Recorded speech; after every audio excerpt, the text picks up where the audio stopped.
This is Chuck Huber, the voice of Android 17. You're listening to Anime Seekers.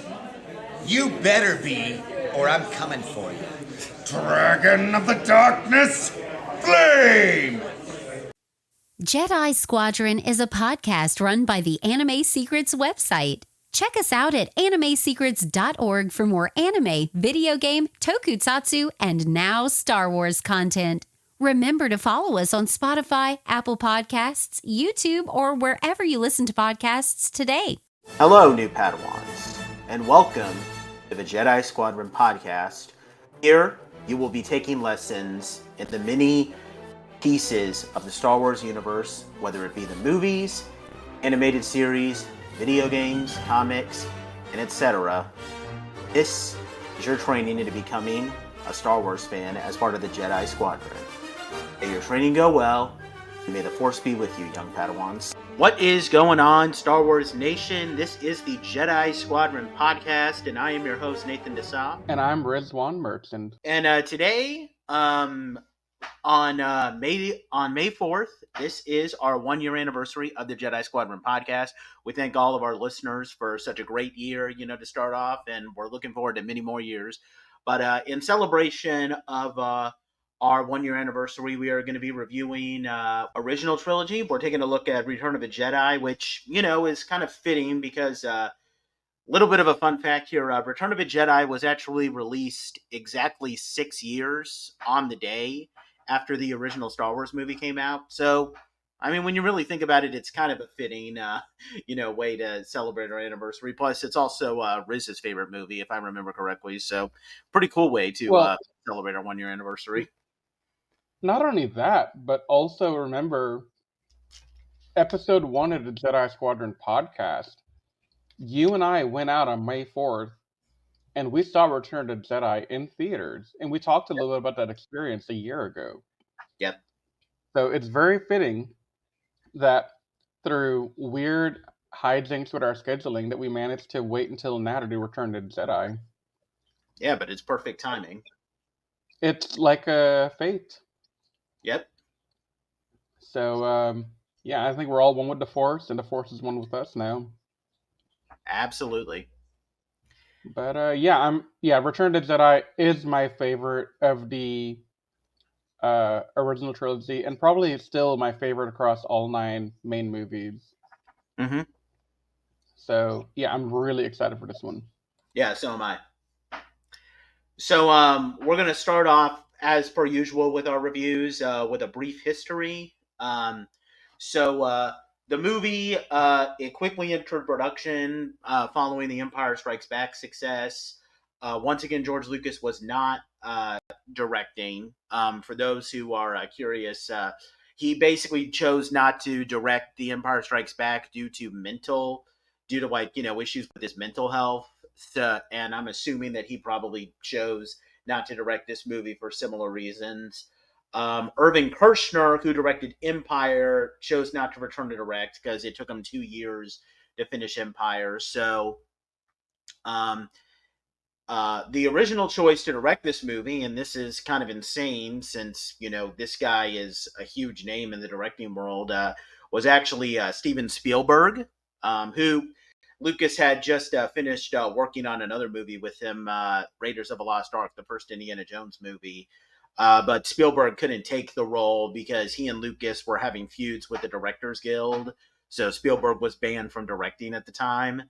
Kind of a shame. I really would have loved to see Spielberg direct a Star Wars movie. Because even back then, Spielberg was kind of, at that point in his career where he was kind of taking over Hollywood. Like, he had done Indiana Jones. He had done Jaws.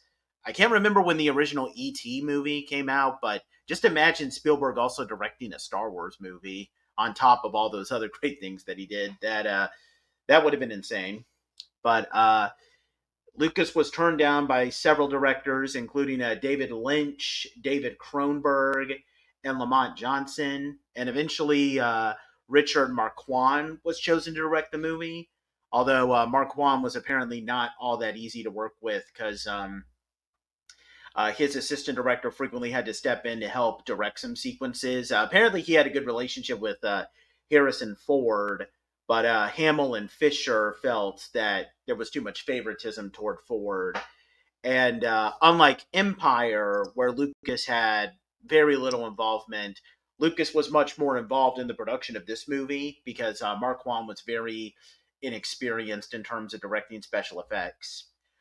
Gary Kurtz, Lucas's longtime friend and producer of the previous two films, he got replaced.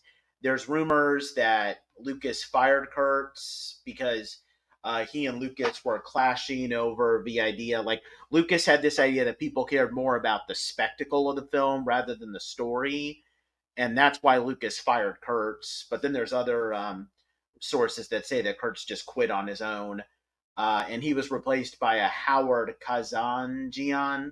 Sorry if I botched that name. Um, and also, bringing Harrison Ford back proved to be very difficult. He had not signed on for another Star Wars sequel. And not only that, but keep in mind, this was after Raiders of the Lost Ark. And so this was around the time when Harrison Ford was really was starting to become like a household name in Hollywood. But he decided that, he decided he was going to come back one more time. And he requested to have Han killed off in a heroic sacrifice, but Lucas wanted to have a happy ending for all of his characters. And that actually kind of ties to a very last thing I'm going to say about the notes. And Riz can probably piggyback off of this after I say this.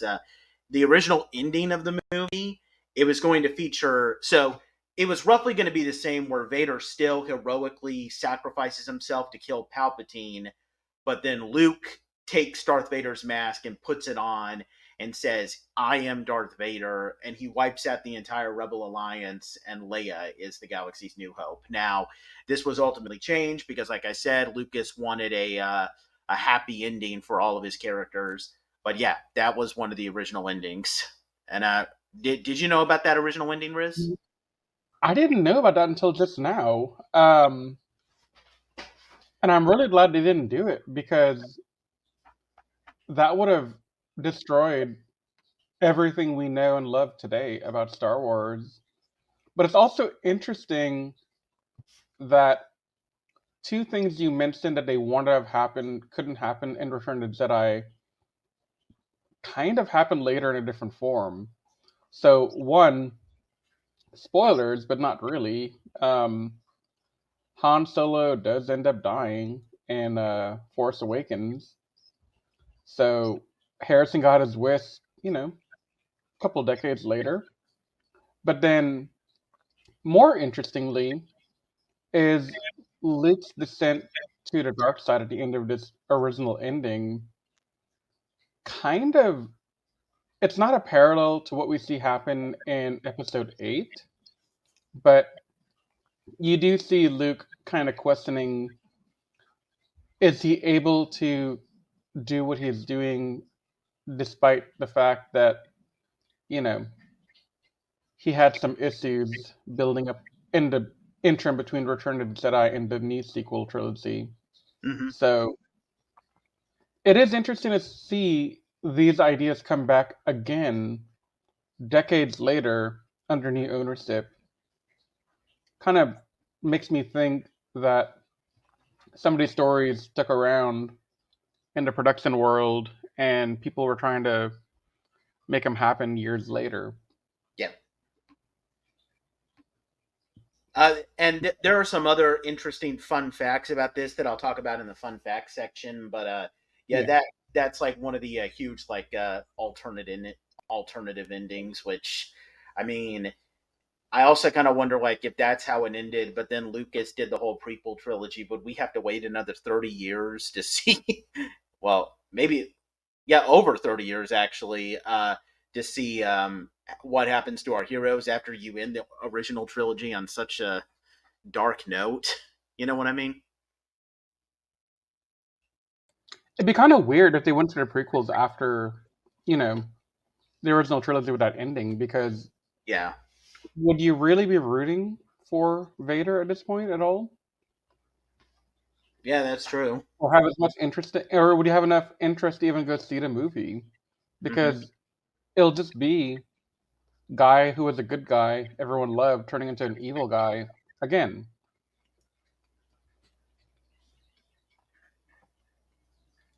Yeah, So, absolutely. like I said, that this changes the entire fabric of what Star Wars is today. Yep. But I'm ultimately glad that George Lucas decided to go with the happy ending. Yeah, me too. Yep, nub. Yeah, and we'll talk about that in a little bit. But with all that said, before we go into the plot, kind of briefly want to say some things that have happened in between Empire and Return of a Jedi. If you want to know what happens in Legends, you can go and watch one of our other podcasts, Shadows of the Empire. I did a whole podcast on that book, which basically sums up most of the timeline between Empire and Jedi. Go in a lot of depth. As for canon, I'm not as familiar. Now, I do know that Shadows of the Empire itself has not been, is officially not canon, and it can't be reconciled with canon either because the way that Leia receives her bounty hunter disguise in this movie is very different depicted in canon than it is in Shadows of the Empire. I do know that there is a story in a comic series, which I haven't read yet, but I'm actually kind of intrigued to watch it since I did some research prior to this podcast. It was a comic series published in 2020, where Luke at one point obtains a yellow lightsaber that was previously used by a temple guard, but that lightsaber gets damaged, and he later obtains the kyber crystal for his green saber. He also obtains the Jedi archives, which we later see in the Last Jedi, and it's through studying those Jedi archives that develop him into what he is now at the beginning of this.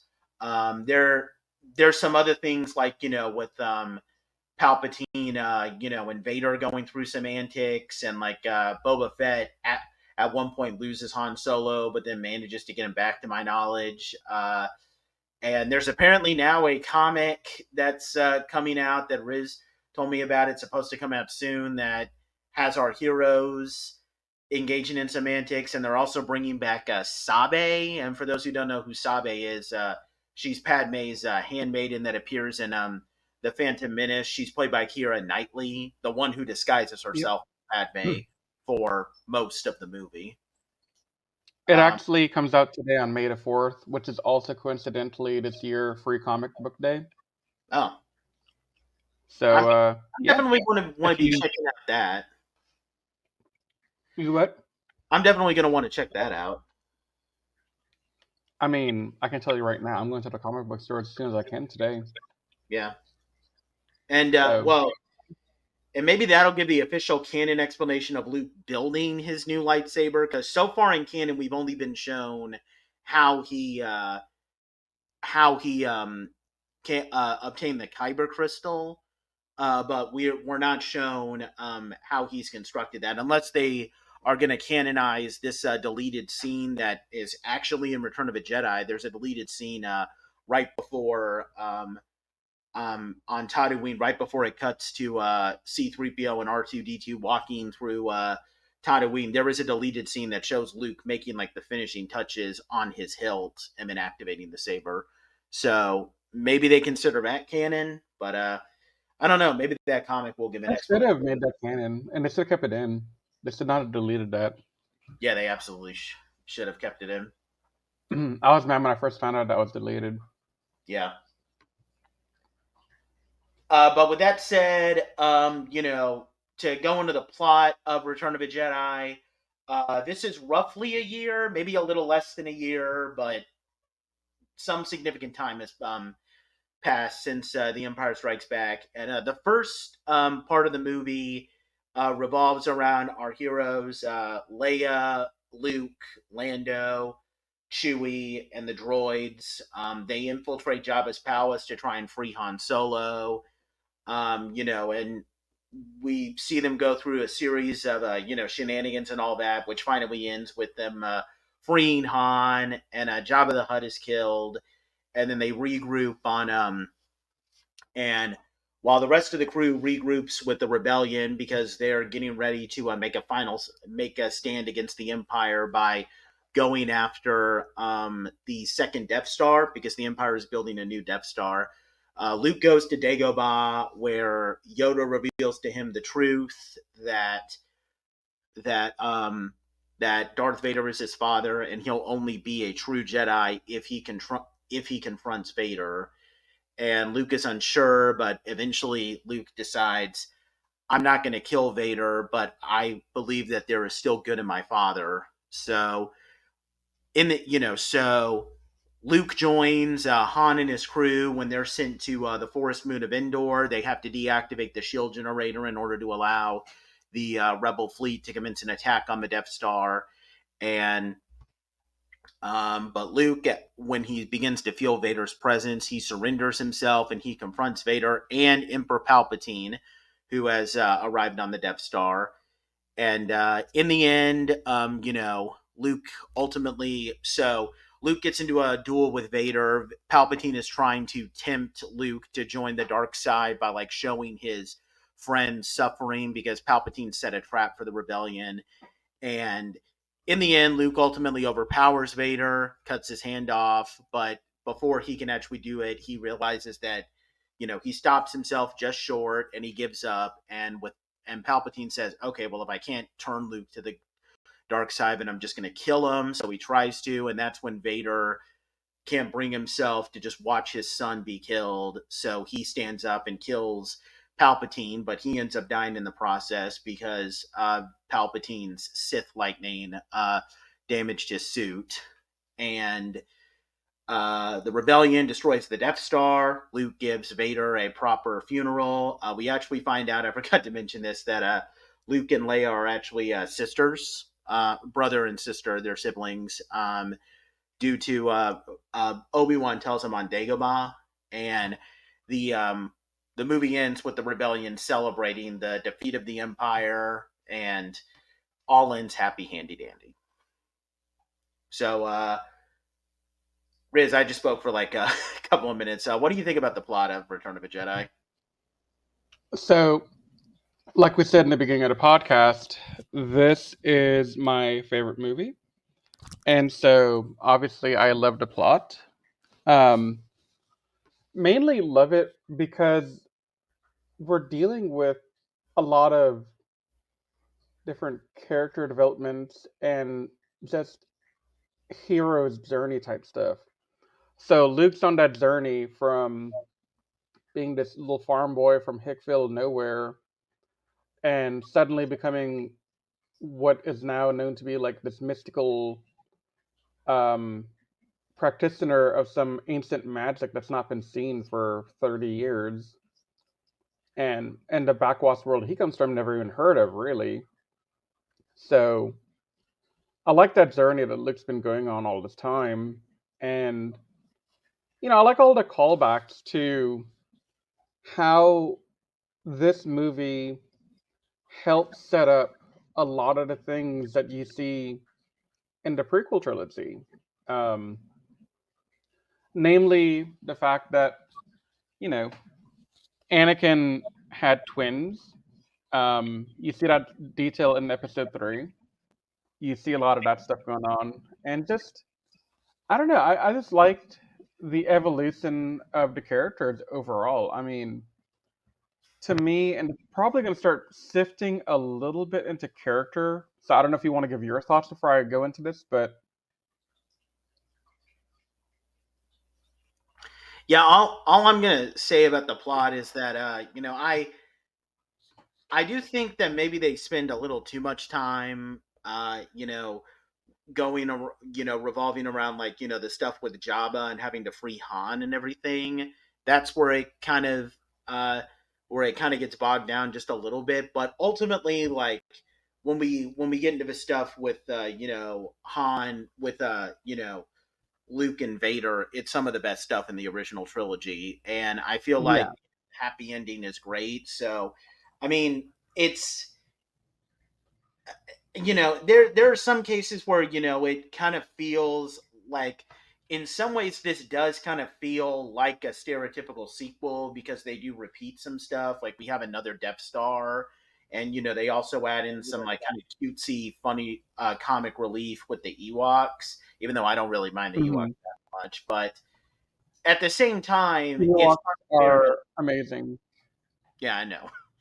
But at the same time, it's unfair to call this like a terrible sequel in the same way that like some people kind of look at like the Men in Black sequels was like inferior to the original. I don't think that that's the case. I feel like this is actually better than A New Hope. It's just got it, but if you put it up against Empire Strikes Back, it's not as great in my opinion, but it's still a great movie, and it's still a movie I would put in my top 10, probably top 15 favorite movies Yeah, as no, far as definitely.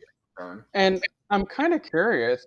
Um, do you still feel the scene in the beginning with Jabba and Han and all that's dragged out in the original cut, or do you just feel that with the stupid edits that we add later on that we're going to talk about when we get to your changes and all that section? Even in the original cut, I felt because I grew up watching the original cut on VHS a lot as a kid, and I just thought that it sometimes went on a little too much. You probably could have like ended it after the Rancor battle, and then just have Luke like storm in and just kill Jabba after he kills the Rancor. Like I don't think that the Sarlacc pit battle was that necessary, but I mean, it's not bad enough to ruin the movie though. That's something I really want to keep stressing when it comes for the plot Yeah, of the movie. I was just curious because, so, little fun story about me and rewatching the movie in preparation of this podcast. So, for those that don't know, I try to make digital copies of my DVDs and VHS stuff. And so I turned on Return to the Jedi to watch it, only to realize I didn't hit the VHS copy. I hit I think the Blu-ray version that I have as well, and that was painful to watch in the beginning. I was having a ton of trouble keeping engaged with the prolonged dance scenes with the Twi'leks and all that stuff. So I was kind of wondering if you had the same experience I did with that, because if that was in the original cut, I mean, that might have ruined some of it. Wouldn't have ruined the movie a lot, but from the original cut, which is where I give my emphasis that this is my favorite movie based on only the original cut, I would say that might have knocked it down a couple of points, or like at least Yeah, 1 point down. I'll talk about my feelings on that scene when we get to like the special edition changes because I got something interesting to say about that too. But um, Yeah, but I'm just trying to rationalize what you're saying and see if it makes sense of what I experienced with that. But I still do see where you're coming from in terms of the Jabba scene being a little dragged out. Because I do remember wondering when I was watching the VHS copy, like, man, we're spending a good 20 minutes here. I didn't think it was that long when I was a kid. yeah, So I get it, but I also think it was a fun time.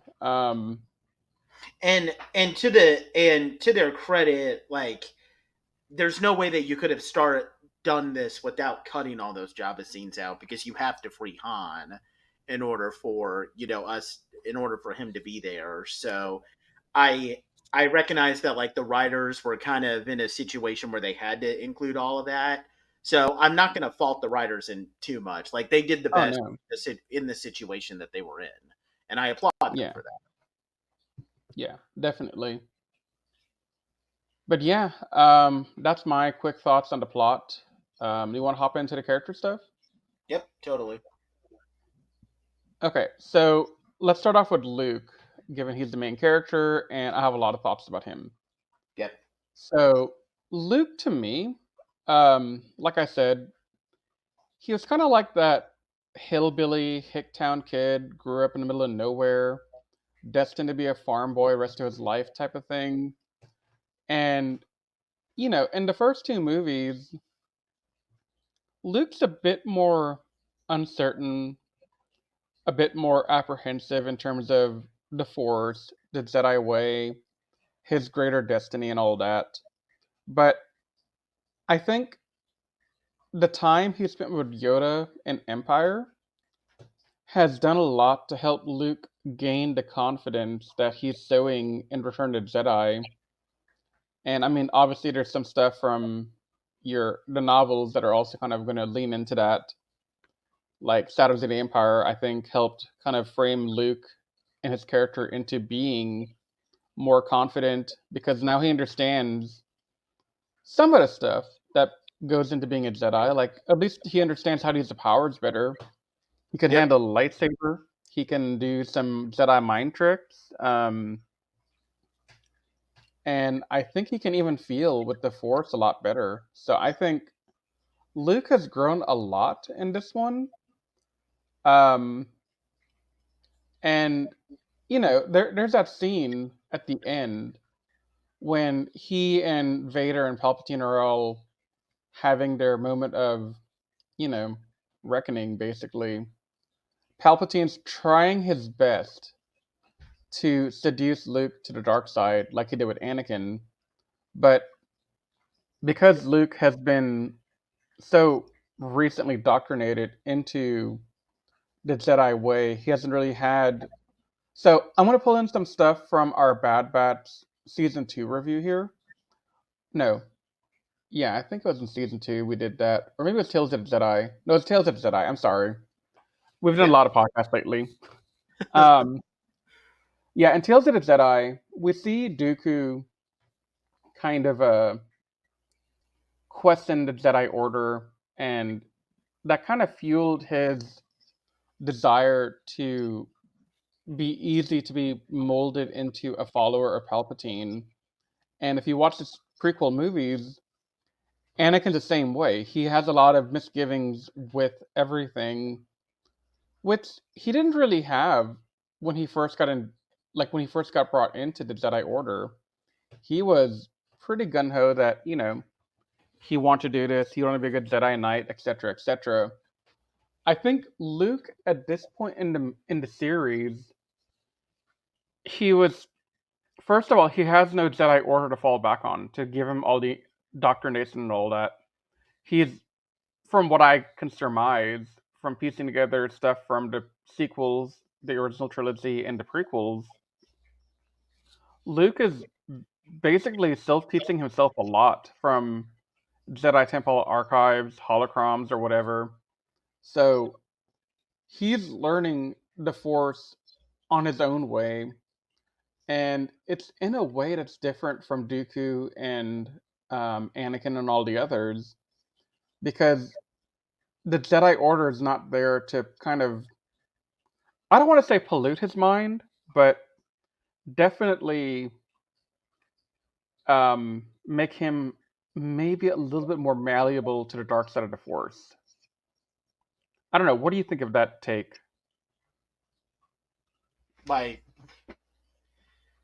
Like, what do you mean? Like, make him more malleable to the dark side of the Force? Yeah, because if he had, like, let's say this is the prequel era, and Order 66 happened, and maybe a year passed, right? Between that event and when Luke is meeting Palpatine to do the final battle, for whatever reason. Luke, having gone through years of Jedi Order training, might have had some self doubts as well about what he's being taught, which could have made him a little bit more malleable to the dark side. But because he didn't have all that in Return to the Jedi 30 years later, I think that's why he could resist Palpatine as much as he did.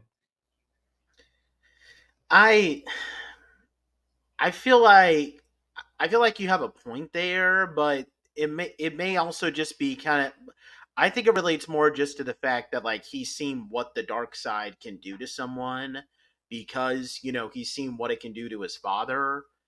Who prior to him finding out that Darth Vader was his father, he just always had like this like deity like vision of his father, and then now he figures out that his father is like one of the most evil Sith lords in the galaxy, and he sees what it does.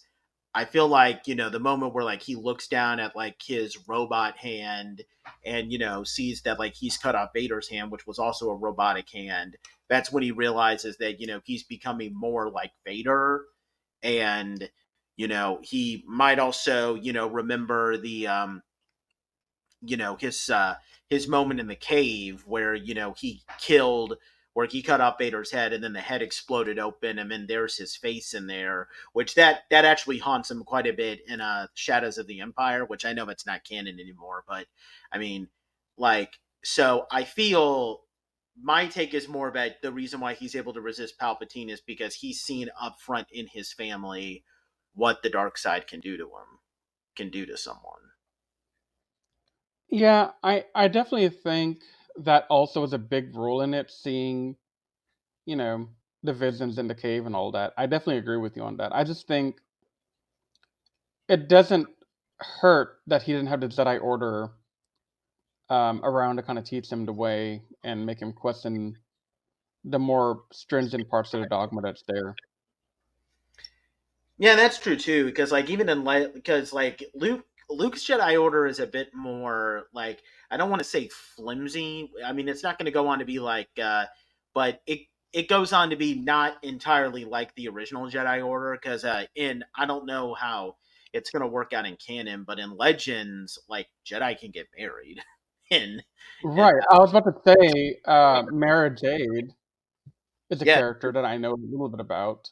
yeah, Luke gets married to Mara Jade, and they have a son named Ben. And even though Leia, I don't know, it's kind of debatable over whether or not Leia actually joins the Jedi Order in canon, but in Legend she does, and she's married to Han, and she has 3 kids, all of whom join the Jedi Order. So, So, um, is he training to be a Jedi at this point then?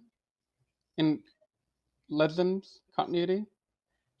in the Legends with the books that I've read, like Luke is giving her training here and there, and she's given, and like she gets a lightsaber. Well, okay, at one point she gets a lightsaber that what originally belonged to like a dark Jedi, and then she stole it and then kept it. But then that lightsaber got destroyed, and then she gets a lightsaber that looks identical to Luke's that Luke made for her. Then she builds her own lightsaber and then she replaces it. But that takes place over like the course of like several years. But by the time of the new Jedi Order series, which if I remember correctly, that probably takes place like I want to say at least 20 years after Return of the Jedi. It takes place after the Galactic Civil War has concluded, which the Galactic Civil War in Legends actually ends 15 years after Return of the Jedi, believe it or not. Yeah. I would say that it takes her probably, she's getting training here and there while also helping the Alliance, try to form the New Republic. But in Legends, but at least 20 years after Return of the Jedi, she is in the Jedi Order. Interesting. Okay. That's definitely different from what we have in the mouse canon. Yeah, I know. Hmm. All right. But yeah, getting back onto Luke, I just think Luke has gone through a nice journey from being this farm kid to being the hero we needed to save the galaxy and restore order. And he rose to the occasion several times. Um, once to save Han using the new powers he had, and then to also be able to contend with um, Vader, Palpatine, and hold steadfast to the idea that his father was salvageable and was capable of coming back to the good side. Yep. So, I mean, I think there's been a lot of growth for Luke. Luke has really done a lot here to go from where he came from to, you know, being poised at the end of the movie to go off and basically begin to restore the Jedi Order in his own vision, or probably better phrase would be as best he can given circumstance. Yeah, I think that's a good way to put it. Yeah. You want to move on? Yeah. Do we want to do Leia now? Um, we can. Yeah, let's do Leia. Yeah. Um, Go for it. for me, Leia is kind of like what I like about Leia here is that this actually kind of sets the stage for like a period of her character. Now, I'm not entirely sure how it is in Legends, although I do know that in well, no, I'm not entirely sure how it entirely plays out in canon, although I do know that she spends quite a bit of time in both Legends and canon kind of denying this. That's actually why in Legends it takes her such a long time to join the Jedi Order. But the big thing, Leia here, aside from her and Han's relationship, is that she learns that Darth Vader is her father, and that Luke and Leia are, and that he's her brother, and it's it's not touched upon entirely here, although we've apparently always known that apparently Leia has always known that she was adopted. They always establish that here because like she's telling Luke what she remembers of Padme, even though we didn't know that her name was Padme yet. Um, in this movie, so she apparently knew she was adopted. And if you watch her appearance in Kenobi, she still knows that she's adopted. But to learn that like her father is Darth Vader, that's like a huge bombshell that just gets dropped on her. And I don't think it's I don't think it's pushed enough in the movie, but if you read some of the novels in both Legends and canon, you can see how hard this hits her. Like in the book The True Sipakura, which is a book that takes place in Legends immediately after Return of a Jedi, there's a point uh, where Anakin, Sebastian Shaw, Anakin, I'm assuming, is appearing before her to try and talk with her, and she just wants nothing to do with him. And that's actually one of the reasons why she doesn't want to do that much training in the Force, because it reminds her of Vader being her father. And in the book, The Princess and the Scoundrel, which I'm trying to read, although I'm kind of putting that on a little bit of pause.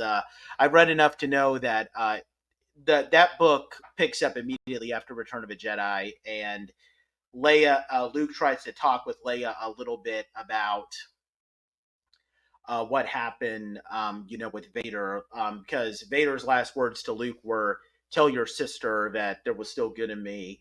He actually tries to tell Leia that, and she doesn't want to hear any of it.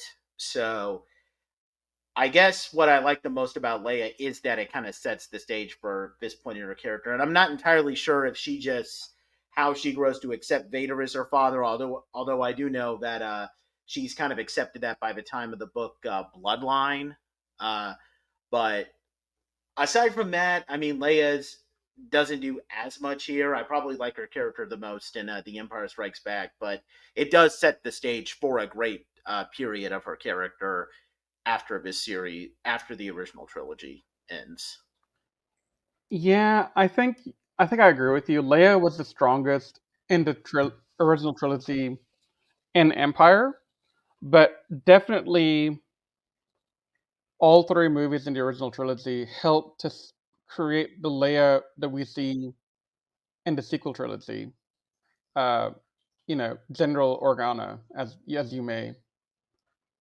So that that in itself is pretty awesome. But no, I think Leia was kind of not as important here. I guess like she has a couple of good moments here and there with Han, namely when she rescues him from Jabba, and then again when he's getting mad that Luke is the one that she loves because he thinks that she's romantically into him, and she's like, no, that's my brother, and Yeah, Han's like, oh, and then you can kind of see Han's face go like, oh, as he thinks back to the last movie with a certain scene. If yeah, you're a memer, you get it. yeah. Literally every. Everybody literally gets that. That's like a famous meme on YouTube everywhere. Oh yeah, it's a fantastic meme. I love it. Um, because it's so out of left field. The entire sibling storyline, because they didn't establish it until Return of the Jedi in their writing room.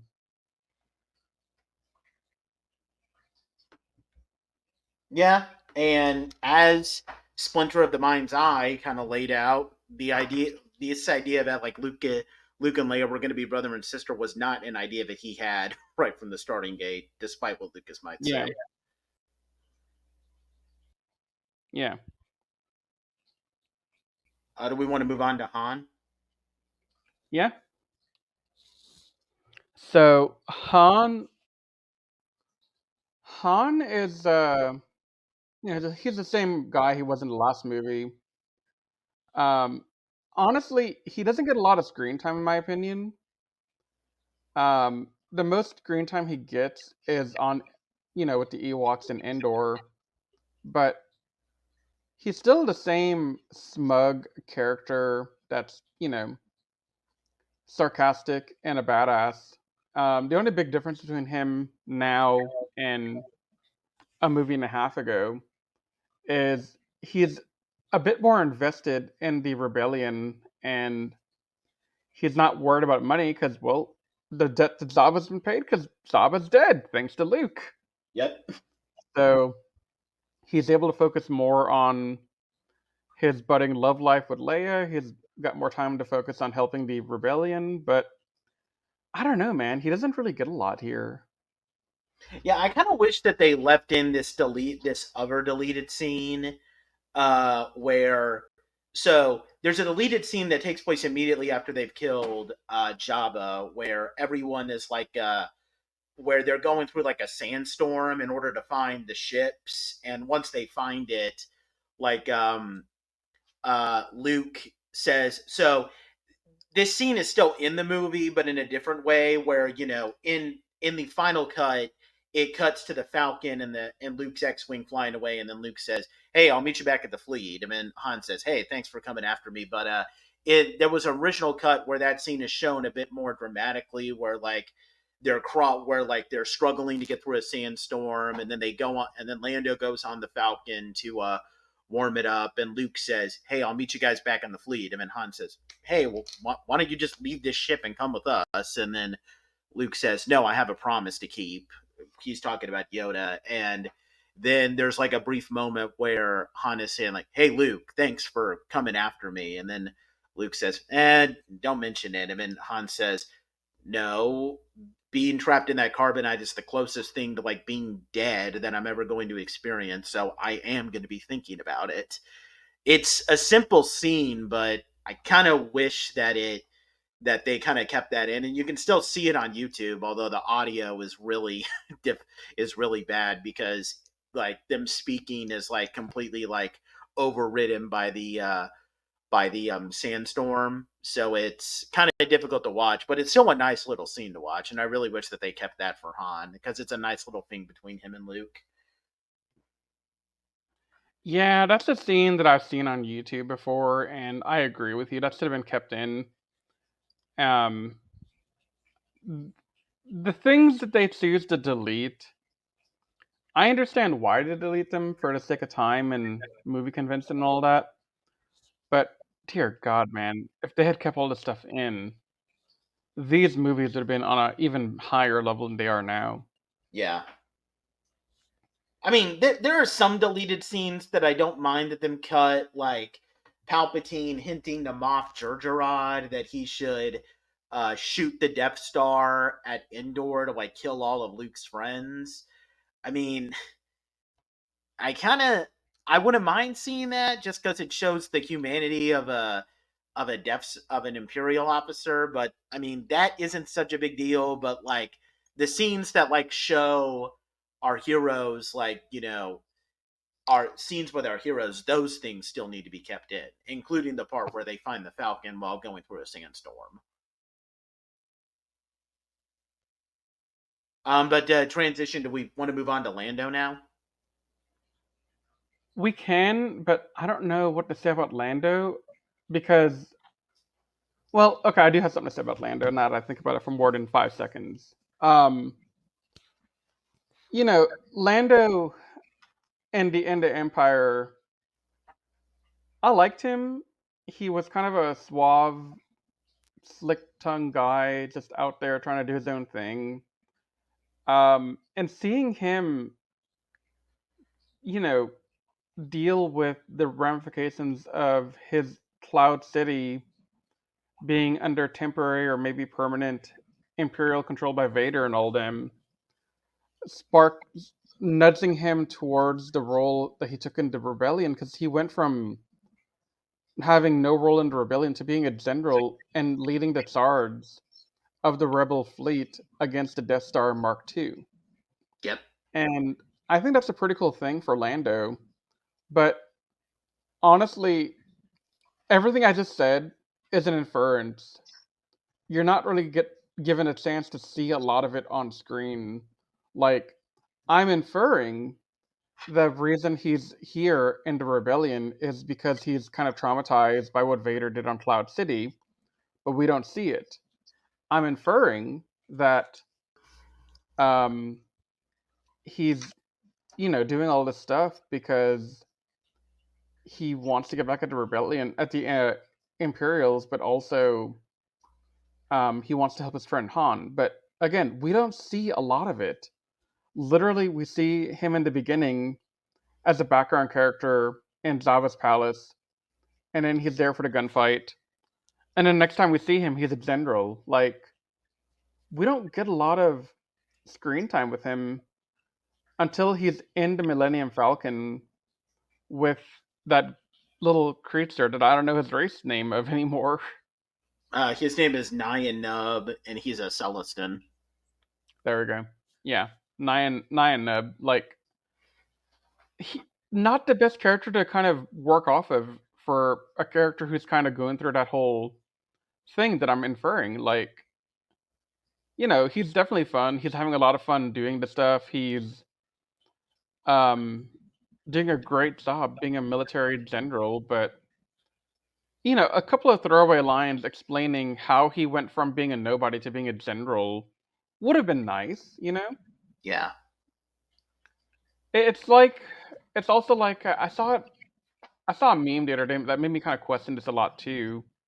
But when did Han really have a chance to become a general and all of this stuff? Because Homeboy was on Carbonite all this time. I mean, I would probably assume that, like, well, I mean, he volunteered to like lead the mission, and unlike Lando, he's had experience with the rebellion, so Yeah. probably trust him under those circumstances.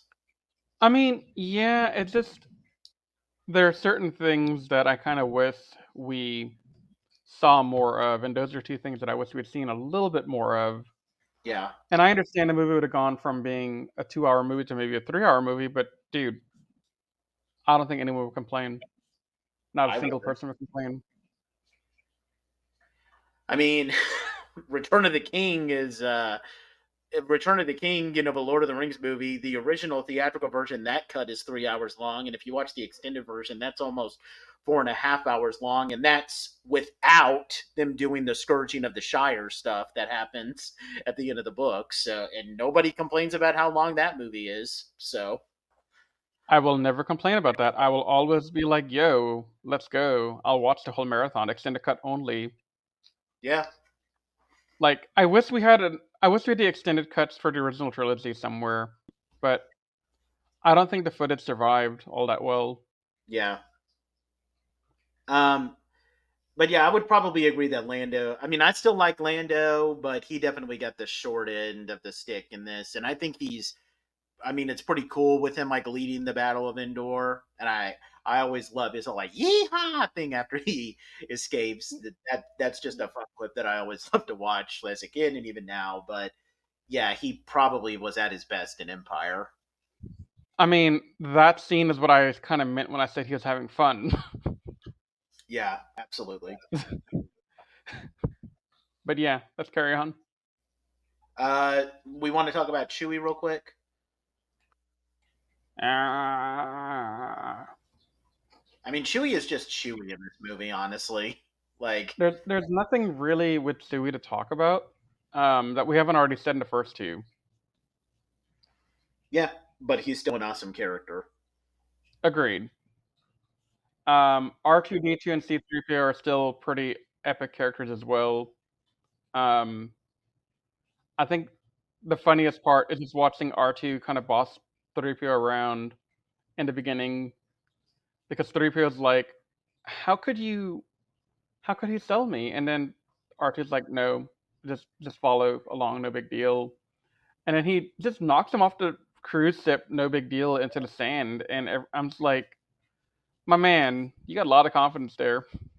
Yeah. Do we want to, before we talk about the villains, do we want to talk about, I mean, there's a bunch of Ewoks, but do we want to talk about Wicket real quick? If you want to mention Wicket, I'm cool with it, but I don't know what I would want to add about Wicket personally. All I want to say about Wicket is that I'll never forget. So, the Aftermath trilogy books. Now, again, I'm not a fan of those books, but there's one interlude that revolves around Leia that apparently reveals that Wicket gave, after the Battle of Endor, Wicket gave Leia this little like sapling plant for as a token of their friendship, and she's apparently still using it as part of like meditation exercises. I think that's kind of adorable, in all honesty. So, um, but yeah, as far as Wicked is concerned, I mean he's a fun little guy, and like I said, I don't really mind the Ewoks. He was just, Hmm. I mean, he's just kind of a, I mean, he is kind of cute, in all honesty, if a bit, even though he's like a vicious person, like when he first meets Leia. But yeah, there's not much else to say. Wicked is just a cute little character. I mean, all I can say about Wicket and all the Ewoks is Lucas or Disney or whoever, Filoni, I need you guys to give me an Ewok Jedi. That would be nice. Just one Ewok Jedi. That's all I ask for. He can even do the Yub Nub dance if he wants. That'd be okay with me. Yeah, that would be great. So yeah, let's move on to our villains. I want to say Vader for last, but so we want to talk about Palpatine real quick. Yeah, so Palpatine in this movie is a very okay. This is all in my opinion. I feel like you're gonna have a different opinion here, but Palpatine is a very stereotypical evil villain that's just kind of there to want to rule the galaxy and just have ultimate power to himself. I don't see a lot of real depth to him until we get to the prequels. Yeah, that's actually the reason why I wanted to put Palpatine first, because I 100% agree. Like he becomes a much better character in the prequels, and we'll talk about that when we get to it. But yeah, here he's mostly just a calculating villain who's, he just has this evil plan. He wants to continue to rule the galaxy, and yeah, there's not much else to him. So yeah, that was one of the reasons why I wanted to save Vader for last, because I 100% agree with you. Yeah, Uh, no, like there's nothing to him. So then we could definitely move on to Vader now to kind of wrap up the characters.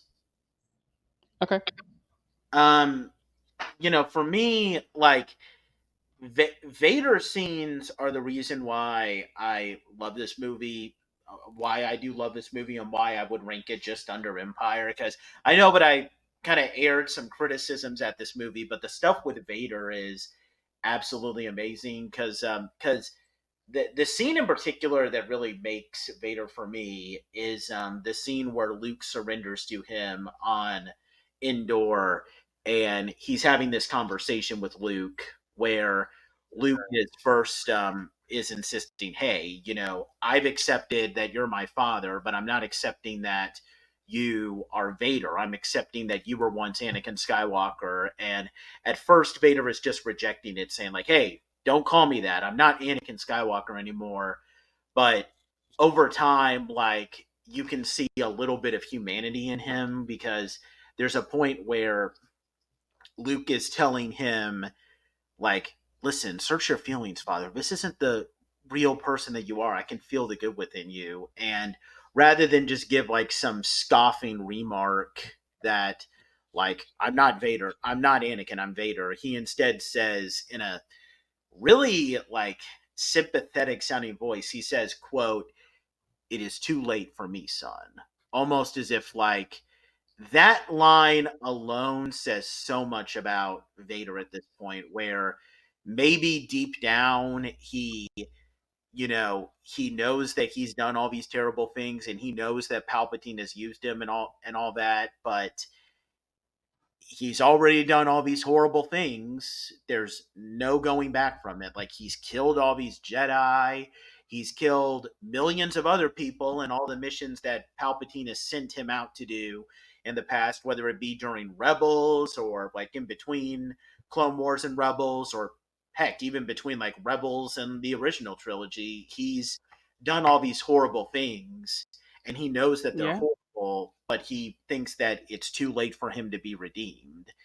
And the part where like they take Luke away and Vader is just like looking out into the distance, that is some great acting from David Prowse. Like, to show so Yeah. much emotion in Vader's face when you can't even see his face because it's hidden by I a was about to mask. say, he has no face. Yeah, that's what I'm about to say. Like, he has no face, but you can see emotion in him. Like, Yeah. No. it's that scene alone. Like, if that scene didn't exist, this movie probably wouldn't have had as much stock for me. But that takes this movie from like a C to like an A tier movie at worst for me. Just with all the emotion that Vader is going through there in that one scene, if you know what I mean. Yeah. Because I mean, and not only that, but like, the conflict that he's going through when he ultimately stands up to Palpatine. Because when you really think about it, like, someone like I know that this is kind of obvious, but I just remember, like, just watching videos and like, reading things on like what makes Vader such a great villain, because like, you know he he gave up, like, he turned to the dark side in order to save Padme, and as a Yeah. result he gave up Obi-Wan, who was like his father, and he gave up Ahsoka, who was like a kid to him, and we don't know that Ahsoka exists until much, much, much later, but you know what I mean. And Yeah. you know and then he ultimately loses Padme, and he's already kind of ruined his relationship with all these other people. Palpatine is the only man that he basically has left, and Palpatine doesn't even care about him, but Palpatine is the only person that he has left in his life. There's just something so tragic about that. So you can definitely see the struggle, and to see him ultimately realize, no, I can atone for what I'm doing by killing Palpatine and saving my son because I have someone other than, you know, Palpatine now. It's a super powerful moment. Even though they do kind of ruin him killing Palpatine with this one special edition change that I hate, and I'm going to talk about that in a little bit, but it's still a powerful scene. Even if the special edition Let doesn't. the anger flow through you. Yes, I know. Um, yeah, it's one thing I want to add on because everything you said is very on point and took the words out of my mouth. But in the grand scheme, when you look at the entire universe history, it's kind of poetic um, for us to see Padme kind of being the last thing that Anakin does while, you know, before she dies, and that's what kind of leads Anakin to become Vader. And honestly, I think the reason he snaps out of it is because he's realized Padme isn't fully dead because their children are alive. I mean, he didn't know about Leia in the beginning, but when he found out about Luke, I think that's when he began to kind of change a little bit because of love for Padme more than anything else. Yep. And then when we found out about Leia, I think that made it even more painful for him to like stand by and let it happen.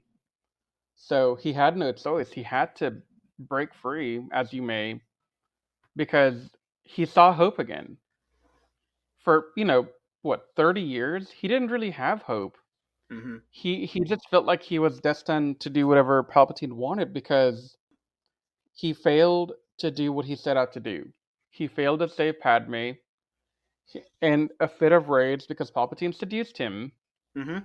he killed Padme, and now he feels like he has a second chance that he doesn't want to waste. Yeah, but I also like, I forgot to mention this. I mentioned this in my Shadows of the Empire review, but a thing to note about his relationship with Luke is that once he finds out that Luke is his son, like at first he's looking at Luke as like an opportunity of like, oh, okay, here's my opportunity where to like overthrow Palpatine. Like I can have Luke kill Palpatine, and then Luke can become my apprentice, and then we'll rule the galaxy as father and son. Because remember, at the end of Empire, he's telling Luke, if you join me, we can destroy the Emperor, even though he really just wants to take over for Palpatine. So it's clear that he's always had a connection with Luke, but to go from like, seeing Luke as like just a stepping stone for him finally managing to get revenge on Palpatine to genuinely loving his son and just wanting to atone for his sins, that's also just a great arc. And it's one of the reasons why I would recommend you read Shadows of the Empire, even if it's not considered canon anymore, because it really adds a Yeah. lot of depth to Vader's journey in this movie. Yeah, no, definitely. I'm going to check it out at some point. Yeah. I don't But think. yeah, I think Go ahead. I was gonna add on real quick. I think all of this character depth that we get, and okay, so we got to break this into two categories because you got to think about the fact that we're here in the year 2024 and we know way more about Darth Vader's character and his history and his love life and everything than those fans did, when Return of the Jedi first came out. Yep. But so there are two different reasons why Vader is so iconic. So, first of all, Vader is a very iconic villain because from the 80s onwards, he's just so menacing. He feels evil, he looks evil. He's just the very definition of evil person with these magical powers and stuff. But when you start to look at, what we know today in 2024, Vader is not only an excellent villain for all of the reasons I just said, but he has one of the most tragic stories I've ever seen for a villain when you take into account everything from the prequel trilogy, everything from Clone Wars, everything you see in Rebels with Ahsoka, and then everything you see even in the Ahsoka TV show last year. There's just so much stuff that has been building for this character for multiple decades, and I feel like it's only going to continue to get enriched over time as we get more books, maybe another TV show or something. So this is why I would kind of argue Vader is one of my favorite characters of all time because of the second definition. Because Lucas, Disney, Filoni have all gone that extra mile, along with many authors like Timothy Zahn with the Thrawn books, to make Vader this incredible villain that he is today. Yeah. But I would argue that like even like if I was watching this in 1983 without all the Clone Wars and the prequel stuff to like give more depth to Vader, I would still say that he was still one of the greatest villains in cinematic history just for how he's portrayed in this movie alone. Yeah. But yeah, I definitely agree. Like, but the stuff with like how Anakin is in Clone Wars and the prequels and everything, that definitely does make Vader like I honestly he might be my all-time favorite movie villain. Like there's probably like maybe one or two that can be with him, like maybe Hannibal Lecter from the Silence of the Lambs movies. Well, the two good ones, Silence of the Lambs and Red Dragon. But but yeah, I can't think of that many other people. Like Vader is just in kind of a league of his own, in my opinion. Well, I've seen some Hannibal Lecter stuff here and there, and he's a pretty interesting villain, but I don't think he has been given the same level of death as Anakin Vader has been. Yeah, and Because I'm also a huge Lord of the Rings fan, but I don't know if there's any like I certainly wouldn't say that Sauron is on Vader's level because Sauron is just ultimately no, a big fiery eye that doesn't do much. I love Lord of the Rings, but Sauron isn't on Vader's level. Sauron and Saruman are not on that level. And this is coming from somebody who's read the trilogy multiple times. Um, they just don't even come close. I mean, Um, the one villain that has some depth to him is Grima Wormtongue. No, Grima Wormtongue. Sorry, but even he's not on par with Vader. yeah, and I mean, even like if we're talking about books and the adaptations of them today, I would even argue Voldemort has not been given that much depth yet. Um, so far in the Harry Potter world, because I think Voldemort is good, but I feel like ultimately like Voldemort has an interesting backstory on how he ultimately becomes the pure evil person that he is, but I don't think like there's much depth to him after he becomes that pure evil person. Like well, Vader is someone who's gone through so much tragedy that you could make the case that maybe he's not like he was evil for a little bit, but there was always like a glimmer of like hope that he could become a that he could go back to who he was. There was never any good in Voldemort. I mean, that's the thing. If you hadn't had the prequel movies and the Clone Wars, you may not be able to say that with a lot of certainty. Because what if even Dooku, for example, these are all characters that were kind of just not interested in what the Jedi Order had to offer, and so they quit and went their own path down to darkness. But with Voldemort, and I know this is not a Harry Potter podcast, and I don't want to make a Harry Potter podcast, Yeah, I know. but um, it still is worth mentioning because it's the closest parallel I can find. Um, Voldemort is shown as the ultimate evil in this universe with the Wizarding World, and the only way you could ever even dream of getting Voldemort on the same level as Vader is by having a lot of backstory stuff, like a prequel series following Tom Riddle to show the climb from being Tom Riddle the kid to how he becomes Voldemort, and maybe throw in some human tragedy in there. But I don't know. It still may not be enough. And I say this mainly because of the stuff with the Clone Wars. The Clone Wars is what really sold it for me. Like if you didn't have that, I'd have a little bit of a leg to stand on when I make these arguments, but not really.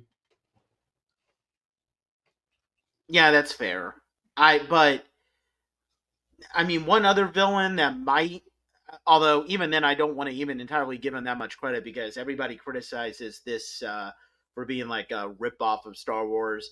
Maybe I would say the in the inheritance cycle, the guy who ironically enough plays the role of Darth Vader. There, I really like Murtaugh as a villain, although I feel like the great stuff about him is more of stuff that's like the implications and not really Christopher Paolini being an amazing writer, because I don't hate Christopher Paolini. I just think that his writing style is a little too derivative. But I would say that Murtaugh might could potentially be on it. And he actually did release a book recently revolving around Murtagh. I would like to read that at some point. But yeah, I mean, but to go back to what you're saying about Voldemort, I just don't see how they can make Voldemort on par with Vader, because if you've read the Half Blood Prince, like, it goes into full detail um about Voldemort's backstory. Just knowing how Voldemort was born and like how he was brought up, there's just no way that you can add that much complexity to him. Like, Voldemort is a pure evil type of person, and there's a reason why he's pure evil, but it couldn't begin to compare with the depth of like what Darth Vader is. Exactly. It would never even come close to it. But even so, Voldemort is my best example for a second that I can come up with. Yeah, I think that's fair. Like, never in a million years can he come to be anywhere close to Anakin, Vader, and that journey. But he's the only villain I can think of in that kind of genre that could even come close, Yeah. or even consider to be close. Yep. Do we want to move on now? Yeah, let's do it. Yeah, let's talk about our favorite music real quick. It's all amazing. Yeah. I for I would say my two favorite pieces. I really love the music that plays when Luke gets knocked into the Rancor pit. That type of music, that's one of my favorite underrated pieces. And maybe it's just because when I was playing the Lego Star Wars original trilogy, every time you kill someone and like they can't, so in the Lego Star Wars games, like, they always take like stock Star Wars music and like play it for like action scenes, like when you start fighting, like, for example, when you're about to, like, in the original Lego Star Wars game, when you're trying to escape from Naboo, they're going to play the song that plays as the crew is escaping from Naboo. But whenever you kill someone in the cantina in the Lego Star Wars game, the cantina is like the place where you start, where you select your levels. They would always play that Rancor battle music, so that music will always be stuck in my head. And Yeah, I also love the Battle of Endor soundtrack. Every piece of that is some of the best in my opinion. And also probably the scene where Vader gets killed, where Anakin dies. Like that part where, like, after Luke says, "Father, I won't leave you," and then it plays like this really dreary sounding music. That music that music is really powerful. That might be one of my top 10 favorite Star Wars pieces. yeah. So Uh, for me, it'd be the Andor piece. I think that's my favorite. yeah. Do we want to say anything about special effects? Um, I mean, I think at this point they've gotten it down packed to a science in terms of what they can do for Star Wars. Yep. Like, like I think everything I want to say about special effects I've said in Empire Strikes Back. Yeah, that's fair. Okay, then let's move into the fun fact section. And Riz, if you want to like chime in on your thoughts on a fun fact, you can go ahead as I do Yeah. this.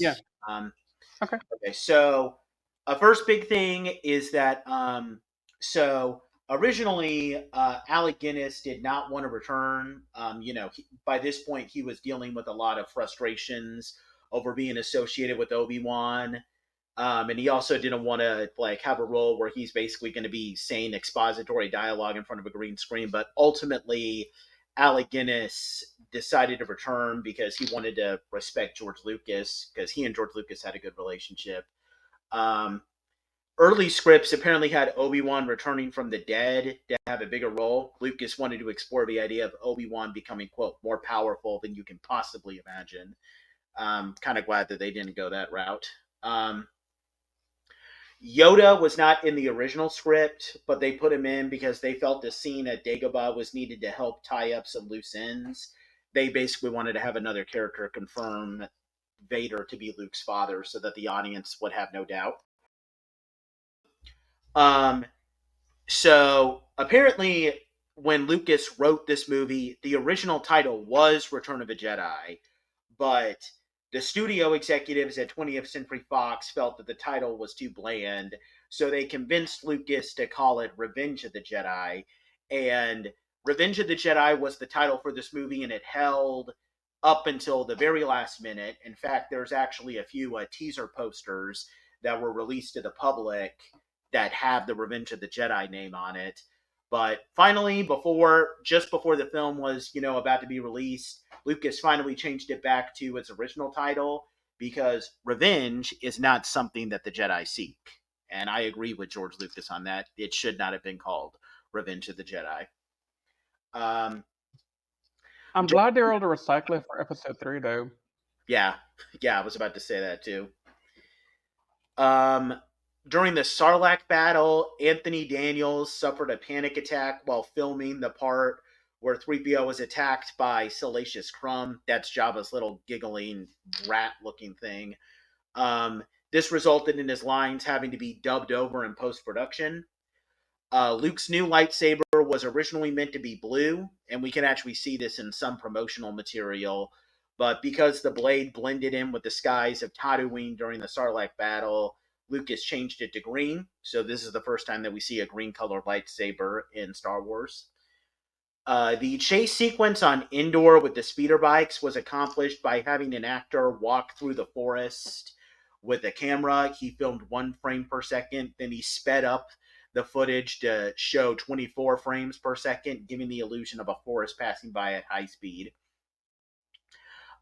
In the original script, the rebellion was going to team up with Wookiees on their homeworld to stop the Empire. I'm assuming that their homeworld was still going to be called Kashyyyk, although maybe not. But Lucas decided to change this to Ewoks because Wookiees were a very technologically advanced species. He had that idea always.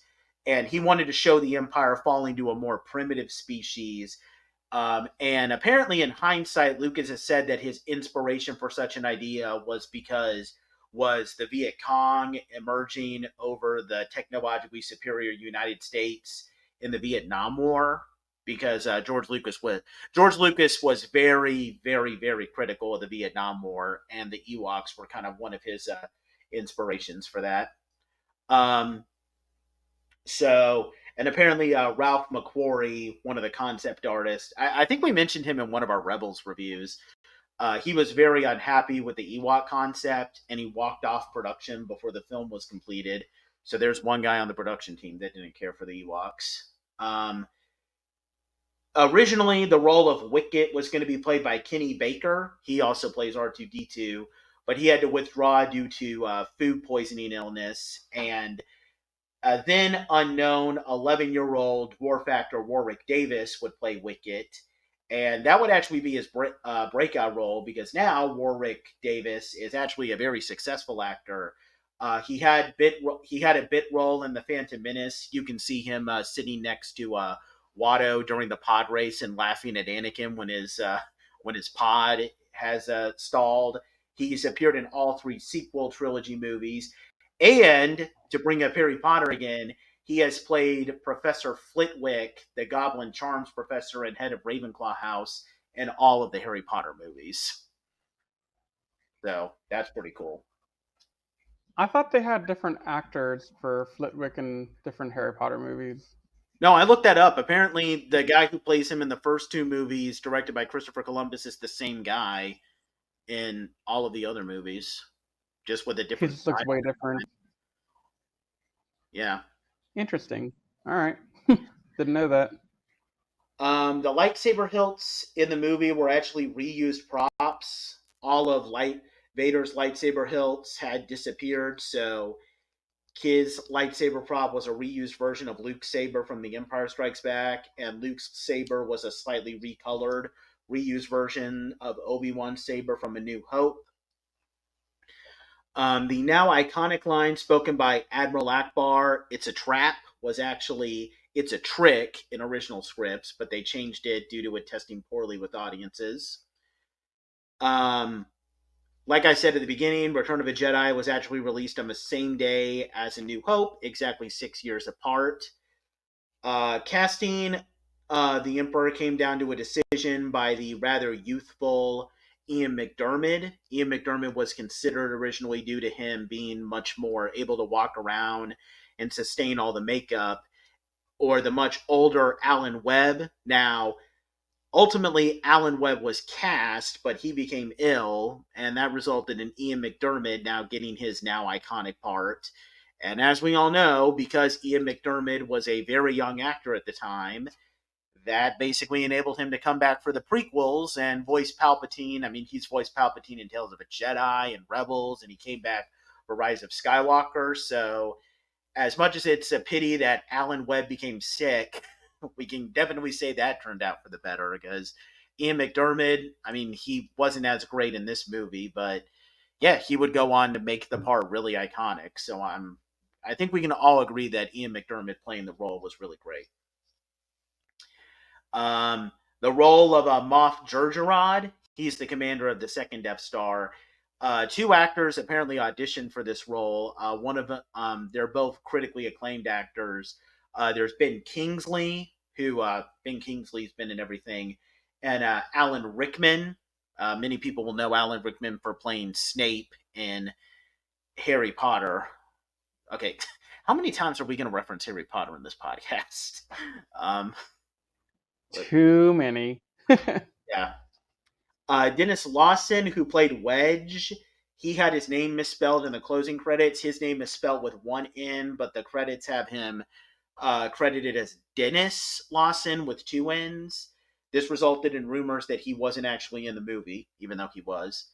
One of the film's co-producers, Robert Watts, plays the ATST driver who gets thrown out of his walker by Chewie.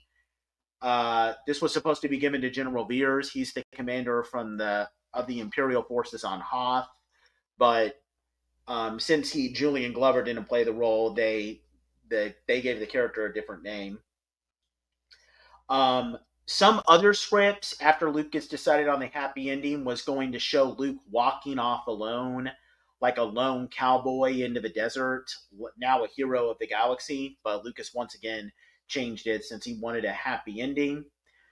In order to avoid any leaking of filming, the movie was filmed under the fake name Blue Harvest. This name would actually later be used as a two-part Family Guy episode, which is a parody of A New Hope. And fake scripts for Blue Harvest were also made to serve as potential leaked information. Some of the fake information in the scripts was the idea that Lando was the last hope for the galaxy, mentioned by Obi-Wan and Yoda at the end of The Empire Strikes Back. Keep in mind, that was never an idea. That was just a fake idea to be leaked to avoid any real stuff. But how many people would actually have believed that if they found that script anyway? I'm not sure. Maybe they would have that was fake immediately, though. I mean, if I saw that script, I would have been like, "Nah, man, that ain't possible. What are you talking about? You're on crack." Yeah. Speaking of, trying to keep the production covered up, filming the Sarlacc sequence was the most difficult because the crew had trouble avoiding thousands of dune buggy enthusiasts in the Arizona desert. They actually had to create a massive chain link fence to avoid fans sneaking onto the set, and they had caps and t-shirts with the fake Blue Harvest name to maintain the illusion. They were filming the scenes in Endor in British Columbia, and Peter Mayhew had to be very careful in his Chewbacca suit because there were concerns that hunters would mistake him for Bigfoot. That's probably my favorite fun fact from yeah. Lucas's original plan to film the Rancor scenes were similar to the Godzilla movies, a stunt actor in a suit, but providing a convincing suit to make the sequence work was very difficult, and Lucas eventually decided to just have it be performed by a fast-moving puppet. David Prowse only performed Vader for the first half. For the fight scene, Bob Anderson, the stunt actor, performed as Vader. He was wearing padded shoes and filmed from certain angles to make his shorter height in comparison to Prowse a bit less apparent. Sebastian Shaw, as we know, performed Vader for the unmasking scenes, and that apparently made Prowse very unhappy. Which can't blame him for that. Which, the funny thing is that like I've seen like if you've seen some photos of like David Prowse, you could probably buy him as being an older version of Hayden Christensen a lot more than you could buy Sebastian Shaw. So I honestly am kind of frustrated that they didn't go with David Prowse. In all honesty, but anyway, the Jabba the Hutt puppet cost $500,000 and weighed over 2,000 pounds. It took over 3 months to complete, and 6 people were required to fully operate it. Uh, I wonder what ended up happening to that thing. yeah, me too. Like, is that thing in a museum somewhere? Because if it got thrown away or is no longer around, that's kind of sad and a waste, honestly. Yeah, I would really like to see that puppet if there's any way to see it. Hopefully, it didn't just get thrown away. Yeah. The infamous Leia slave bikini was actually created to spite Carrie Fisher, because Carrie Fisher frequently complained about her outfits in the previous two movies. So the producer said, "Oh, well, you think those outfits were bad? Well, wait till you see what we got for you for this movie."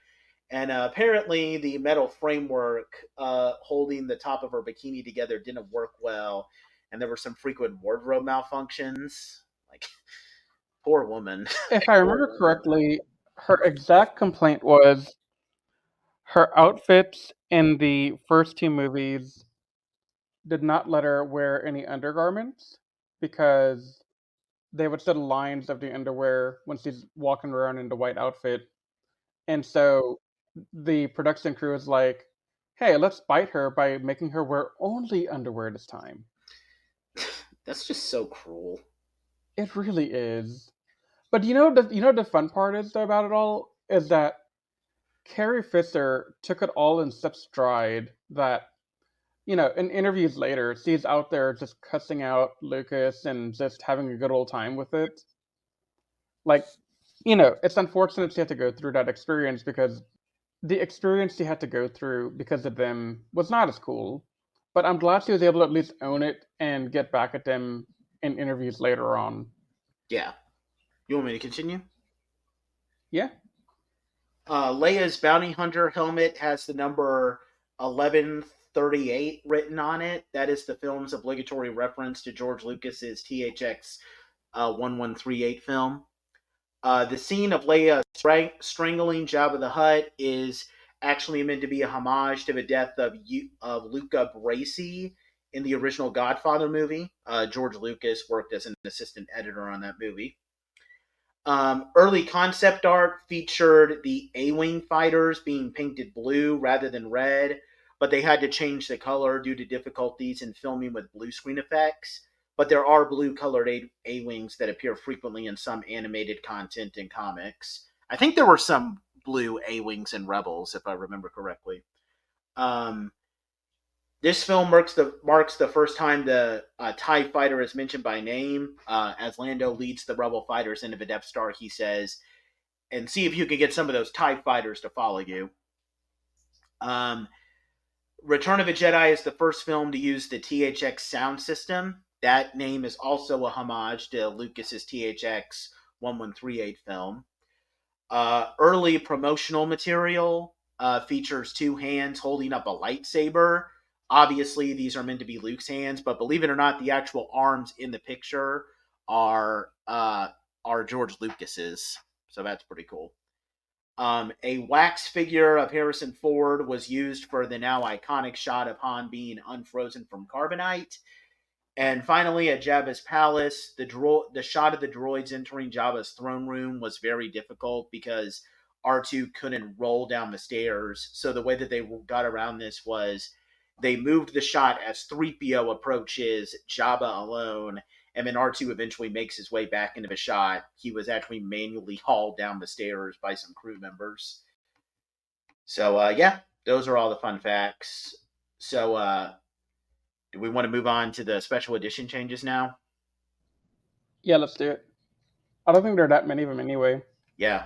But yeah, let's brace ourselves because some of these things are stupid. Yeah. Uh, Jedi, Yeah. it's not as heavily altered as A New Hope, but there are several changes in this special edition. Some of them are the most infamous. Though most of the infamous changes weren't added until the 2004 DVD release. So, some minor changes. The shot of C3PO and R2D2 approaching the door to Jabba's palace has changed. The shot is now widened, and they pan toward the droids as they approach a much larger door in comparison to the original. As Leia confronts Jabba in her bounty hunter disguise, we get some new shots of Boba Fett being a playboy as he's flirting with some of the dancers of the Max Rebo band, which I have to admit, I actually thought that those scenes were pretty cool.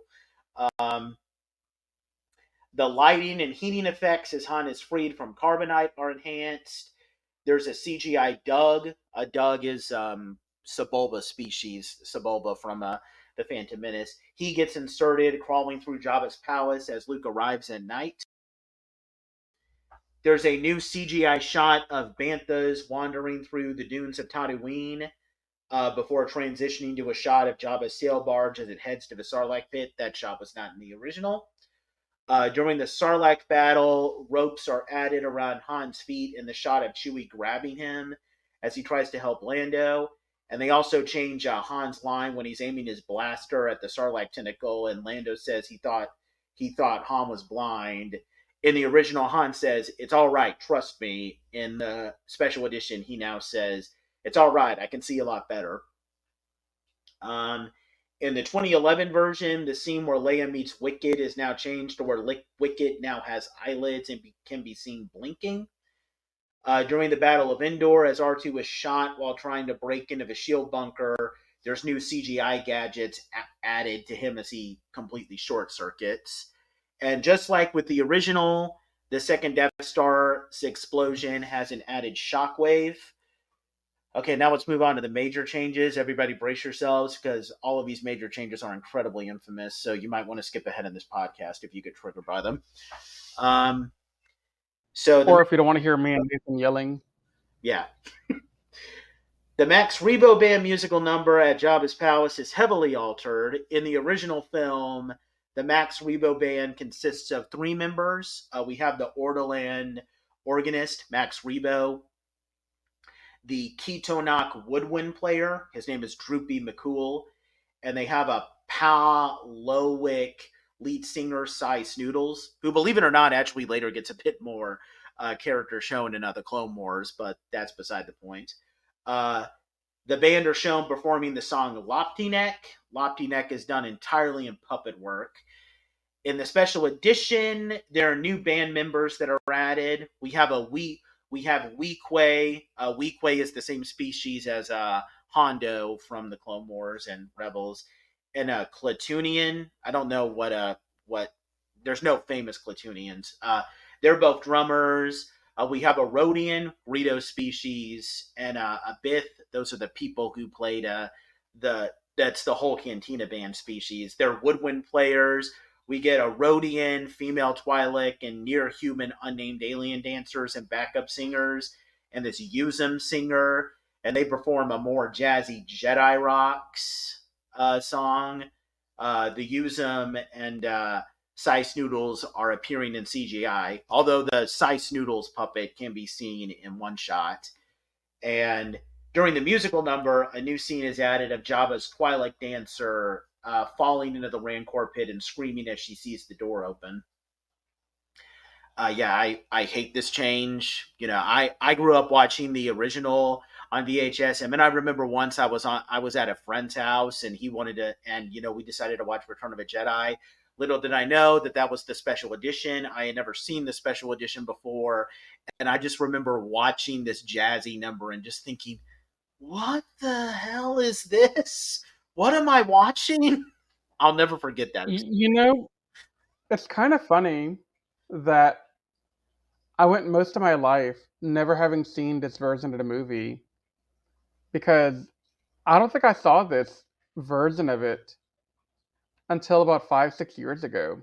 Yeah. And I was very confused on what had happened, which forced me to think maybe I imagined this not being there before. And it wasn't until last year that I really began to look into it, and I was like, wait, this isn't because I forgot. It's because they edited everything. Yep. So, no, this scene, like I mentioned in the beginning of the podcast or near the beginning, I accidentally started watching the new version with all the changes made. And when I got to this scene in that edition, I turned it off. I fired up the VHS copy and I went from there because not doing that again. Yeah. I can't. It just I don't know. To me, it just felt too sexualized, and that's coming from the movie that also gave us Slave Leia bikini. I mean, I look at it a different way. I think the Lop neck change is better because, like, the way that it's shot, it looks like it's being performed at like this dirty, like, this dirty strip club that's like probably in like the lowest of lowest levels of town, and like you see this and you're just thinking, ugh, why would I want to be there? Like it's just a really messed up scene. But like the Jedi Rocks version, like they're playing like this jazzy number and it's a really catchy thing. And it's like, heck yeah, I would love to be at this jazz club. Let's go and listen to some Jedi Rocks. That's not supposed to be what Jabba's palace is. Yeah, like I don't know. The entire scene bugged me. It's not good. And I love how the minute that they start playing Jedi Rocks, it cuts to a scene of Boba Fett walking away from Jabba, almost as if he's saying, "Oh my God, this is horrible. I'm out." That's my I head mean, I don't blame him. walking away. Yeah. Yeah. Speaking of stuff in Tatooine, the Sarlacc pit is heavily altered from its original version, with more CGI creature features. It has more tentacles and a beak-like mouth. Lucas said that he made this change because he felt that the Sarlacc pit didn't seem alive enough in the original. Which I don't mind that change as much as some other people do, but I do agree that the CGI looks pretty bad. Mm-hmm. Very infamous change that was added in the 2011 Blu-ray version. This is the change I was talking about earlier. In the original, Vader is silent as he turns on Palpatine and kills him. But in the 2011 version, Vader says no, no, when he's throwing Palpatine away, which, like I said, that just completely ruins the scene. His silence was perfect. Why did you absolutely destroy that scene? And I had to see that version when I went to see this movie in theaters with my wife, and it was annoying. Yeah, I hate that change. And speaking of stuff with Vader, Vader's unmasking scene has changed. Sebastian Shaw's eyes have been digitally recolored to blue to match Hayden Christensen's eye color. His eyebrows have been removed to keep with the continuity of Revenge of the Sith, with Anakin's eyebrows being singed off on Mustafar. And his face is digitally altered to appear as an older version of Hayden Christensen. And finally, the final scene celebrating the final defeat of the Empire is heavily changed. The original scene, it cuts immediately to fireworks in the sky on Endor. Ewoks are celebrating with the rebellion as they sing Yub Nub. In 1997, they played a completely new version, and they're showing a celebration of people celebrating on a Bespin, Coruscant, and Tatooine. In 2004, they also added another scene on Naboo where we can hear a very familiar sounding Gungan shouting, "We set free!" Which, no, we all know who that is, and we're not going to talk about that. The Senate building and Jedi Temple were also added to the background in the 2004 version.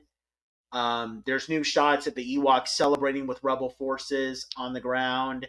There's a new shot of Luke and Wedge meeting and hugging, which I liked that one part. I like seeing Luke and Wedge together real quick. No, that's a good scene. That's a great scene. Yeah, that should have been in the original. Yeah. Some shots, like Luke hugging Leia, are either cut or shortened to match the new score. And in the 2004 version, Anakin's Force Ghost is changed to him now being played by Hayden Christensen. instead of Sebastian Shaw. That's another infamous change, although I don't hate it as much as other people. I don't know. Probably since I've seen Hayden Christensen in Ahsoka, I don't hold as much hatred for him as the rest of the fan base. Uh, I I don't. Okay, so it's complicated for me because you make a good point about the Ahsoka TV show, but when you're seeing Anakin in Ahsoka, that's Anakin manifested by the Force to be like a vision for Ahsoka, and she wouldn't recognize Sebastian Shaw looking character. She would only recognize what Anakin looked like the last time she really saw him. Yeah. So I understand that, but I don't understand the original change from Sebastian to Hayden. Not because I hate Hayden. I like Hayden. It's more of a, why didn't we give Obi-Wan a a face up to lift to be Ewan McGregor as well? Yeah. Because that could have been done if you wanted to say that. If you want to make the argument that the Jedi, when they die and become a Force ghost, they become their prime, that's fine. But why play favoritism with only Anakin getting that and not Obi-Wan? Because, yeah, I just don't understand. Yeah.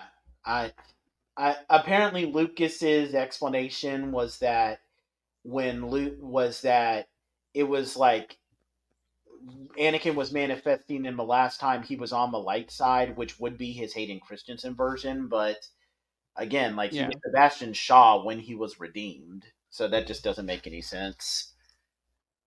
Yeah, and I mean, that's the thing. If you want to go that far to wipe out Sebastian Shaw's memory, that's fine. But then I think do more with the edits we did on Sebastian Shaw's face in the unmasking scene to make it more young Hayden Christensen like. Yeah. Like, I don't know. It just seemed to be kind of weird, and it's a little polarizing in terms of like, you know, does this work or not? Mm-hmm. But which song do you prefer? Do you prefer the new Celebration version or the Yub Nub version? Uh, Just the song. I I'm really conflicted there. On one hand, I just like the Yub Nub song because I like the Ewoks, but honestly, I don't mind the Victory Celebration song either. Yeah, I don't mind that. I like honestly, like if we were like the 1997 version where they still show Sebastian Shaw, like that version doesn't bother me as much. I think Yub Nub is really catchy, but there's something really like there's something really great about the new version where it brings finality to the series that I think works a little bit better. Yeah, agreed. And that's the thing I like about it is that there's more of a finality tone to it, and it's also a little bit more upbeat. It's not as quirky. Yeah. Um. So now let's move on to we can both talk since I've talked about all the changes. Let's talk about our favorite scene in the movie. So my favorite scenes are okay. So I have a couple. My first and foremost is the entire interaction with Luke and Vader at the end of the movie when Vader is starting to realize about Leia and about the fact that, you know, he has family and he doesn't have to be doing what he's doing. And he starts to turn on Palpatine slowly but surely, culminating in the scene where he throws Palpatine over the edge. That scene to me, while it's kind of a meme on the surface level, has so much raw emotion that I just can't help but love it. Um, the other scene I like was the Luke entering Jabba's palace because this is the first time we see the more confident, mature, powerful Luke Skywalker Jedi Knight. And I just think that's a really good scene to kind of give that character what he needs to get through this movie. And just Battle of Endor overall, including the very, very infamous line, "It's a trap!" Like, that entire battle is just some of my favorite, battle scenes in terms of, like, Star Wars. Yeah, those are my top 2. I'm gonna let you give your moment, then I'll give some more. Like I said, I love the scene where Luke is confronting Vader on Endor just before. I just went into depth on how great that scene is. I love the triumphant end of the Battle of Endor when they escape the Death Star, and I love Anakin's final scene where Luke and Vader are able to look at each other like what for the first and last time. Very sad scene, and honestly, like watching it in theaters is where the emotion really started to hit me there. So those are probably my top three. Um, yeah, those are probably my favorites. I would probably say that and just leave it at that. Yeah. And then, because it's expected of me at this point, the Slave Leia costume. I know, yeah, of course. It's expected we have to mention it at least once, outside of the edits and everything, and the fun facts. Yep. Um, yeah, it honestly, I like the fact that even though she's meant to be a damsel in distress, and that the chainmail bikini thing is meant to kind of make her fit that mold, Leia says, "Screw that! I'm gonna still kill this guy on my own." Yeah. Like, how can you hate that? Yeah, I certainly can't hate it. Yeah.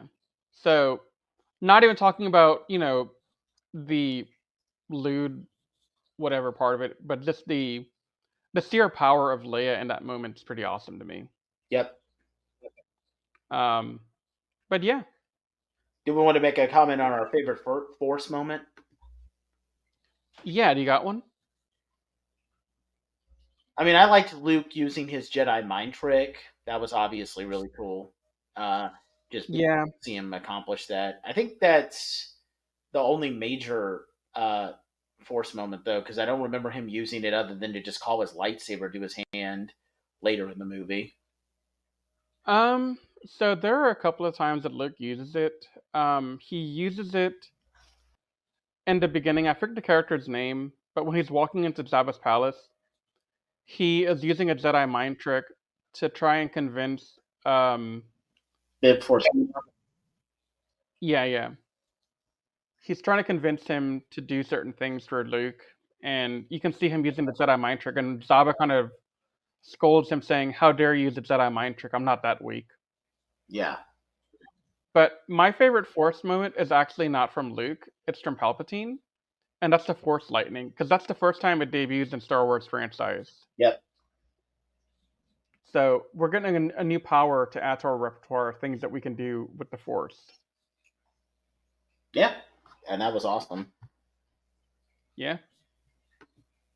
So to kind of wrap up, with our thoughts, like where would we rank this movie? So I would rank this in the S tier, and I might actually put Empire ahead of this in the S tier. Now that I've done my full rewatch to everything. Yeah. Mainly, okay, so this is going to be something that kind of echoes something I said on the Toku podcast. Um, Return to the Jedi is my selfish favorite because I grew up loving this movie. But when you really start to look at Empire Strikes Back years later, and as a podcaster and as a bigger part of the fandom now, um, I really have to say I really am just inspired and in love with how Empire Strikes Back was put together and all the death and all the character development that I didn't really notice growing up, but you can see it now when you're an adult. So it's stuff like that that kind of gives this light edge to Empire over Return to the Jedi. But if you ask me any other time, I'll probably just say Return to the Jedi because that's my selfish favorite. Yeah. For me, I would probably have this be my third favorite movie behind Empire and then Revenge of the Sith, just because I grew up watching Revenge of the Sith, and but I would still put it in. It's either a high A or an S tier for me. Because like I said, I mean, I had issues with the movie, but it still does have a lot of great moments. And like I said, this is one of the movies that I grew up watching a lot because I had it on VHS and I would just watch that over and over again a lot. So I will always have a Yeah. soft spot for this. It's got flaws, and I know that people were calling it the weakest of the original trilogy when it came out, but I don't really agree with that. I feel like this is the second best after Empire. And Yeah. if I went and watched this in 1983, I wouldn't feel disappointed. I would have absolutely enjoyed it. In all honesty. Yeah. Now, one thing I want to note here, just to kind of give a clarification based on something you said. When I give my ranking right now, I'm giving it into context of what I've reviewed so far on the Jedi Squadron, because I will agree with you later on about Return to the, like Revenge of the Sith later on, but in the context of what we've already reviewed, going on the journey, based on just the first three movies, that's my ranking. Yeah. And do we have any close Well, we're we want to give? yeah, I was gonna say, well, we've hit the end of the original trilogy, and this weekend, if you're a Star Wars fan, I know Nathan's gonna be going to the Phantom Menace uh, theatrical showing that's going on this weekend, and I'm gonna try to go to one as well. Um, and our next movie podcast will be Phantom Menace, so we're about to hit the prequels, and as our favorite Jedi Knight will say, and this is where the fun begins. Yep. And I'm looking forward to that because I got as someone who was like growing up as a kid, what you know to like the prequels and everything. I'm really looking forward to like just talking about it, not just from the films themselves, but just how like the build up to each of those films. But I'll talk about those in when the time comes in the podcast. Yeah, I'm really excited to hit the prequel movies because I was one of the fans when these movies were first coming out. I'll be honest with you, Nathan. I hated Phantom Menace and I hated Episode 2, and I thought Episode 3 was really weak. Um, Obviously, my opinion has changed on Episode 3 as I got older, and I'm starting to warm up to Episode 2 now, but Episode 1, I still consider in that category of movies I don't like. But mind you, I haven't seen Phantom Menace in a very long time. Yeah, So I'm kind of excited to see how I feel about it, having seen the Clone Wars, having seen Tales of the Jedi and everything else. I mean, I know Tales of the Jedi doesn't really impact a lot Phantom Menace directly, minus the scene at the end, but I'm still very interested in seeing how I feel about Phantom Menace, having seen and what I know now about the history versus what I knew, I don't know, 20 something years ago. yeah, So I'm pretty excited to see what happens. yeah. So am I. But with that said, anything else you want to say, Riz? Nope. Okay, with that said, guys, we got a lot of stuff we're going to be covering for you guys in the near future. Of course, Tales of the Empire is going to premiere as of it's going to be have premiered by the time we post this, but at, we will be reviewing that very soon because that's going to be dropping on May the 4th. We're going to be taking a look at that. We are, of course, going to be covering the prequel movies, and we're going to be taking our next big animated series to take a look at is the Clone Wars. But before we do that, we're going to wrap up our review of the Bad Batch with its final season, which just the series finale actually premiered just 2 days ago. So we'll be seeing you guys for that. We definitely got a lot planned for you. We once again want to thank you guys all for giving us a great first year with the Jedi Squadron, and we're going to be here for you guys for many more years, taking a look at much more Star Wars content. But we'll see you guys next time, whether we're taking a look at Tales of the Empire or Bad Batch Season 3 or The Phantom Menace. But until that time, bye for now. If you enjoy us here on the Jedi Squadron, then please consider checking out our other content, including the Animated Classified podcast and the Toku Secrets podcast, which you can find on YouTube, Spotify, iTunes, or on our website, animesecrets.org. And if you have anything that you would like for us to review that hasn't already been covered here on the Squadron, feel free to leave any commentary, whether it be in the YouTube comments down below or by reaching out to us personally on our website. Also, please follow us on our social media pages, Anime Secrets, on Twitter, Facebook, and Instagram to keep up with our content as we post it. If you're listening to us on Spotify or iTunes, we thank you so much and ask you to please leave us a rating out of 5 stars. If you're watching this on YouTube, please subscribe to the channel if you're not already subscribed, like the video, and leave any comments down below that you may give in your commentary or stuff you want us to review, and so on and so forth, and we will give your commentary a shout out on the Squadron, as we absolutely love to give our fans the shout outs that they deserve. With all that said, we thank you so much for listening to us here on the Jedi Squadron podcast, and we will see you next time for our next adventure through the amazing world of Star Wars. But until that time, the Squadron is preparing to enter hyperspace once again, so you all stay safe, we love you, and may the Force be with you.